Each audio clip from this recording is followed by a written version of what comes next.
Hey guys, welcome to my channel Miss Recap.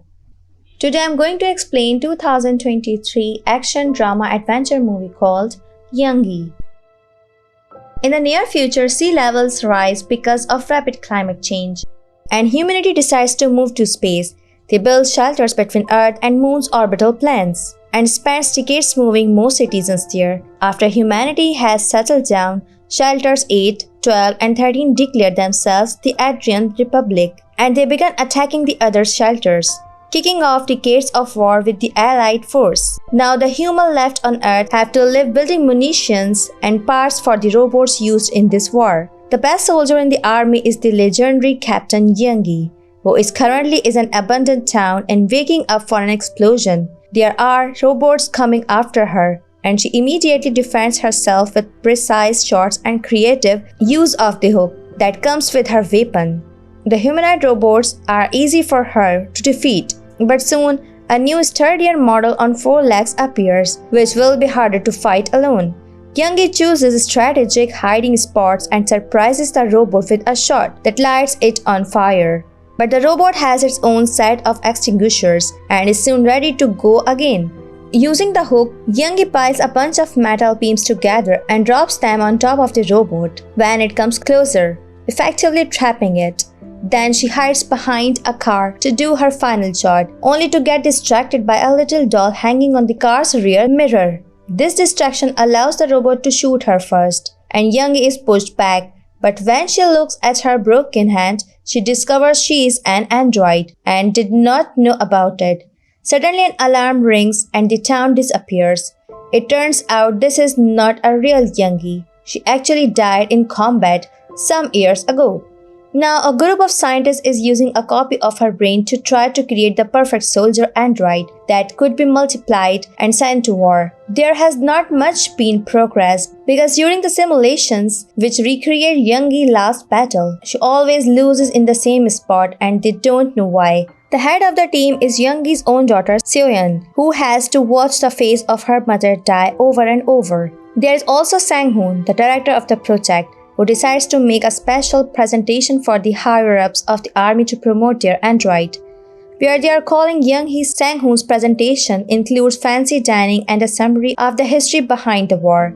But the soldiers are bored by this and want him to fast forward through what they already know. The video explains how they are mapping Young-hee neural cortex and converting it to data to develop the most advanced combat command AI ever. Then Seo-hyun demonstrates how the simulations have been recording behavioral patterns. However, the soldiers notice the android has not escaped the simulation yet. And the entire point is that if Yangi had not lost that battle, they would have already won the war. Until the team does not solve Yangi's final mistake, the government won't be interested in funding this project. After the presentation is over, Seo-hyun and Sang-hoon have a meeting in private. Sang-hoon reminds Seo-hyun that she has his full support and that the chairman expects great things from her. He started working from the chairman 10 years ago, but he knows Seo-hyun was taken in when she was a little girl that lost her mother. So it matters to Sang-hoon to have a good working relationship with her. Afterward, Seo-young works with newbie Jae-kyung to see what's the problem with their latest model. The remaining scraps of Yangi are awakened, and since the brain still thinks as human, the fake Yangi freaks out at seeing herself as a robot and begins agonizing in pain. Seo-hyun immediately turns off the pain sensors, allowing Yangi to go for fury instead, and she demands to know what they did to her. It seems this copy of the brain is too damaged to keep working on it. So Seo-hyun orders its destruction. Now they are done for the day. Jae-kyung takes the chance to express how excited he is to work here because he has always been a big fan of Yangi, calling her a hero. Seo-hyun explains that Yangi never wanted to be a hero. She only joined the war as a mercenary to pay for Seo-hyun's treatments because when she was a child they found a tumor in her lungs. She cried every time her mother went to battle, and the day of her surgery was also the day her mother died. Sometimes, Seo-hyun wonders if her mother regrets making such a sacrifice and resents her for it,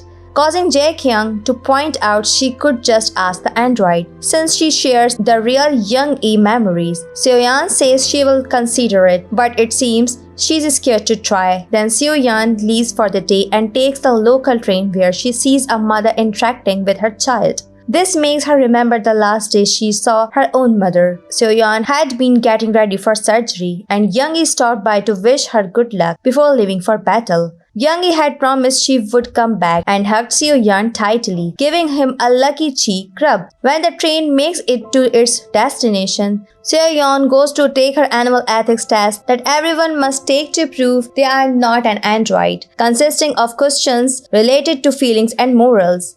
Afterwards, she goes to see her doctor and sadly confirms the tumor is back in her lungs and she only has 3 months left. This means the surgery she has as a child and her mother's sacrifice had been in vain. The doctor points out the best course of action would be to copy her brain right away and transfer it over to prosthetic body, since laws protect people that do this nowadays. However, they only protect people that do this with type A, which is incredibly expensive.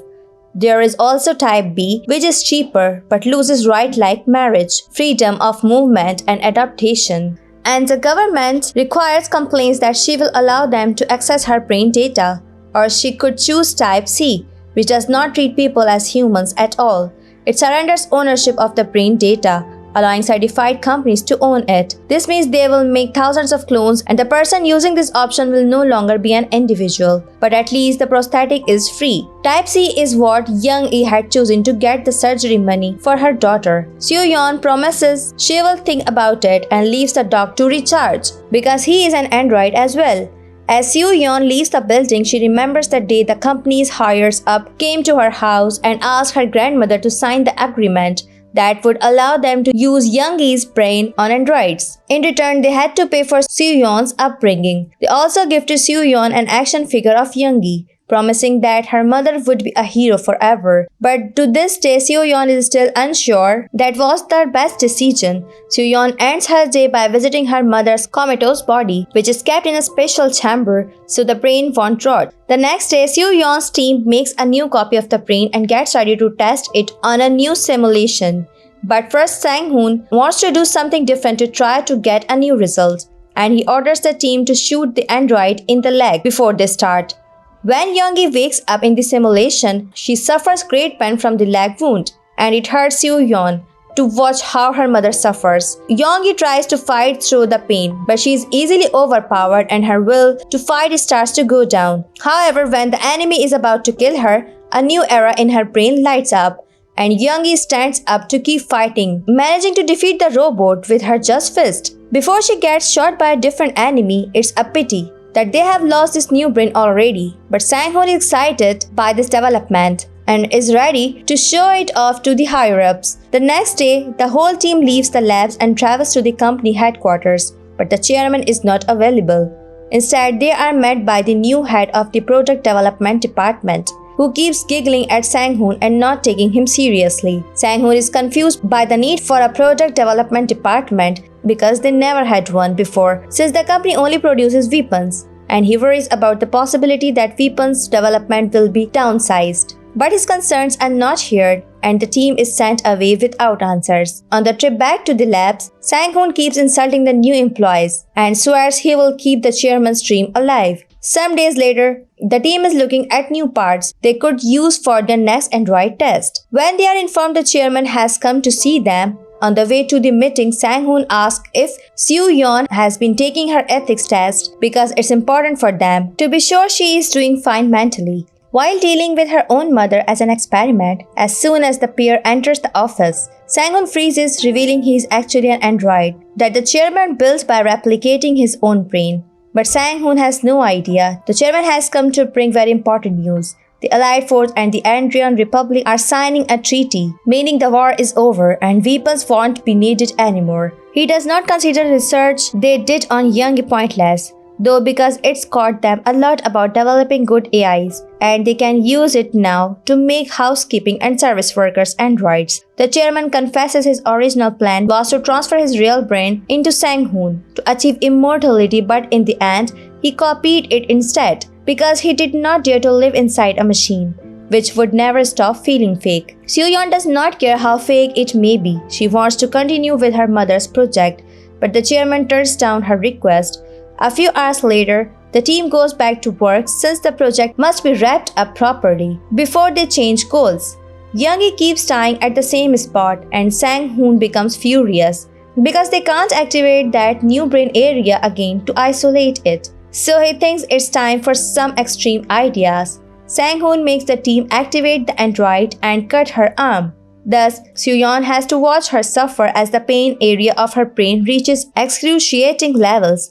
The new brain area still won't light up though, and a desperate Sang-hoon tries to shoot the android's legs next to match the wound from the other day. Seo-hyun finally snaps and turns the system off to stop Yoongi's suffering, causing an enraged Sang-hoon to threaten her with his gun. This is not enough to scare Seo-hyun and she stands her ground. But before Sang-hoon can go too far, another employee comes to inform him the chairman wants to see him. Sang-hoon leaves without a word and Sang-yeon thanks her team for all their work. It's time to shut down the project, but she does ask them to assemble all the data they have collected and send it to her. Sometime later, Seo-hyun ignores the pain she is feeling in her lungs and concentrates on looking at the data. To her surprise, someone has exported her mother's brain one last time without her knowing. Seo-hyun goes to investigate and when she walks by Jae-kyung's room, she hears some naughty noises and makes her way inside. What she finds there is a pretty disturbing. Jae-kyung had been frisky with a new android designed to do dirty deeds but still wearing Yoongi's face. After covering the android with a blanket, a furious Seo-hyun pushes Jae-kyung against the shelves and insults him for being a prevent. But Jae-kyung explains he was just following orders. It turns out that making household AIs includes creating companies capable of intimacy. And since Yangi was so popular, people would pay big money to have her as her girlfriend. After all, Yangi's persona is type C, meaning she can be used by anyone. Devastated by the news, Seo-hyun leaves the room in tears, realizing how she should have seen this coming when they gifted her an action figure of her own dead mother. A moment later, Seo-hyun is back in the lab to spend time with the android before the project is taken away. Sang-hoon is already there suffering from depression because he thinks he lost the chairman's trust and that's why their project got cancelled. Seo-hyun ignores him and enters the android chamber, waking her up after shutting down the pain sensors. Once she has Jung-ee's attention, Seo-hyun tells her they have rescued her from the enemy and that she is greatly wounded. Thus, she will help her die peacefully. When Seo-hyun is about to turn her off, the brain area they had been looking for finally lights up again. As Young-e is asked if her daughter survived the surgery, Seo-hyun begins crying and she realizes both times this brain area reacted because Young-e believed she would die without knowing about her daughter. And she tells her the surgery was a success, so she can move on in peace. Young-e is relieved to hear this and admits she has been feeling guilty because during the battle, she lost the little doll her daughter gifted her before leaving for the surgery, which was supposed to be a good luck charm they had. Why she always loses at the same spot. What distracts her is seeing the little doll in the car and being haunted by the guilt. Not being able to hear this anymore, Seo-hyun turns her off and has a full breakdown, screaming with her own guilt. Once that's out of her chest, she realizes there is one last thing she can do. The next day, Seo-hyun requests to do a last simulation before shutting things down. She tells the other team members she will set things up alone. And once they are gone, Seo-hyun deletes the unidentified part of Youngi's brain. Then she proceeds to whisper in her ear, explaining all the nasty things that will happen to her after the last simulation is over if they don't do something. When the final simulation starts, Yangi goes through the unusual battle tactics and dies in the same spot as usual. Jae-kyung detects some weird reading indicating the brain's response was weaker, but Sang-hoon does not care because the project is over anyway. The other employees take the android away and Sang-hoon begins making his way to his room. When he suddenly realizes he also saw something strange, he rushes back to the lab and asks for the simulation to be replayed in slow motion. This allows him to confirm Young-e had not actually been shot. She only pretended she had and fell on the usual spot. Sang-hoon immediately activates the alarm and Young-e reacts by knocking out the employees that were taking her away. While everyone gets ready for emergency measures, Seo-hyun runs back into the lab and deletes all the original project data. Yangi searches for a way to escape and comes across a room filled with dozens of robots and lookalikes her. Before she can come to terms with this, Sang-hoon's army of security robots finds her, triggering vicious fight. Yangi is a legendary fighter for a reason though, and she easily beats them all up. Even when a robot pushes her against a maintenance machine, she takes the chance to turn it against her attacker. Suddenly, one of the robots takes advantage of her blind spot and kicks her from behind before pushing her against the wall to kill her.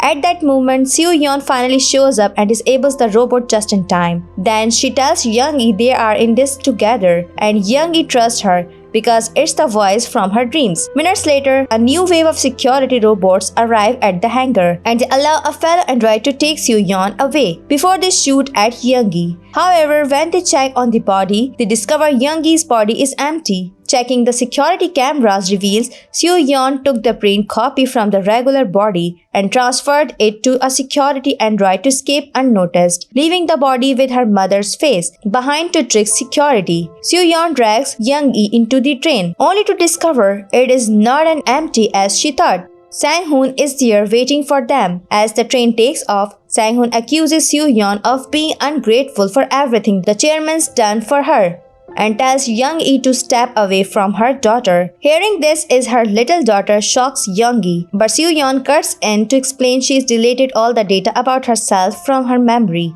so she can have a fresh start without any more sacrifices. As revenge for ruining the project, Sang-hoon shoots Seo-hyun in the shoulder, prompting Yangi to attack him in return and shoot him with his own gun. Sang-hoon quickly stands up to keep on fighting, but freezes when he sees his reflection in the window. The damage from the shot has revealed his identity as an android. Seo-hyun calls him the chairman's little toy, and this makes Sang-hoon go crazy. Now he can activate the abilities of his android body, and Sang-hoon attacks Yangi, starting the fight that throws their bodies all over the cabin and causes the train to shake on the rails. After exchanging a few hits, Sang-hoon manages to push Yangi through the window, but she lets go on proposal to crawl around the train and re-enter it through a different window. At that time, more security robots arrive on a parallel train and they attack both wagons together. They come after Yangi by jumping through the windows too, but Yangi has no trouble defeating them all with precise strikes. Sang-hoon takes advantage of this distraction to catch her with a hook, and when Seo-hyun sees her mother in trouble, she tries to stop the robot from attacking her. The robot simply pushes Seo-hyun away, but seeing her daughter in danger inspires Yangi to become more aggressive.